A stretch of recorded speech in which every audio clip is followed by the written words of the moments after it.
नमस्कार दोस्तों, स्वागत है आपका एक कदम अध्यात्म की ओर में। दोस्तों, देवशयनी एकादशी के साथ भगवान विष्णु 4 महीने के लिए पाताल लोक चले जाते हैं। ऐसा कहा जाता है कि इन 4 महीनों में भगवान विष्णु निद्रा में होते हैं, जिसके कारण कोई भी शुभ कार्य नहीं होता। भगवान विष्णु कार्तिक मास में पड़ने वाली देव उठनी एकादशी के बाद नींद से जागते हैं, जिसके बाद से शुभ कार्यों का आरंभ होता है। लेकिन भगवान विष्णु 4 माह के लिए पाताल क्यों जाते हैं, आइए जानते हैं इस कथा में। वामन पुराण में बताया गया है कि असुरों के राजा बलि ने अपने बल और पराक्रम से तीनों लोकों पर अधिकार जमा लिया था। राजा बलि के आधिपत्य को देखकर इंद्र देवता घबराकर भगवान विष्णु के पास मदद मांगने पहुंचे। इंद्र के मदद मांगने के कारण भगवान विष्णु वामन अवतार धारण करके राजा बलि से भिक्षा मांगने पहुंचे। वामन भगवान ने बलि से 3 पग भूमि मांगी।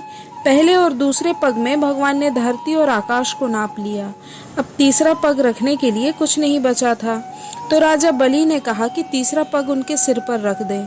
भगवान विष्णु ने वामन अवतार में अपने 3 पग रखकर इंद्र देवता की चिंता तो दूर कर दी, लेकिन साथ ही वह राजा बलि के दान धर्म से बहुत प्रसन्न हुए। उन्होंने राजा बलि से वरदान मांगने को कहा, तो बलि ने उनसे पाताल में उनके साथ बसने का वर मांग लिया। बलि की इच्छा पूर्ति के लिए भगवान को उनके साथ पाताल जाना पड़ा। भगवान विष्णु के पाताल जाने के बाद सभी देवतागण और माता लक्ष्मी चिंता में पड़ गए। अपने पति को वापस लाने के लिए माता लक्ष्मी ने सूझबूझ के साथ अपना धर्म निभाया। वह गरीब स्त्री बनकर राजा बलि के पास पहुंची और उन्हें अपना भाई बनाकर राखी बांध दी और बदले में भगवान विष्णु को पाताल लोक से वापस ले जाने का वचन ले लिया। एक तरफ भगवान विष्णु के सामने उनकी पत्नी लक्ष्मी और समस्त देवतागण थे, तो दूसरी ओर वह बलि को भी निराश नहीं करना चाहते थे।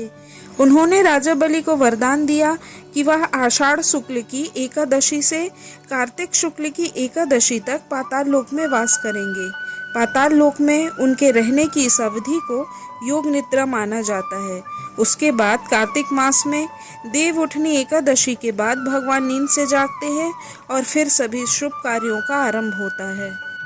तो दोस्तों, ये थी देवशयनी एकादशी और देव उठनी एकादशी की कहानी। आशा है आपको कहानी पसंद आई होगी। इस तरह की और भी धार्मिक कहानी सुनने के लिए देखते रहिए एक कदम आध्यात्मिक की ओर। जय श्री राम।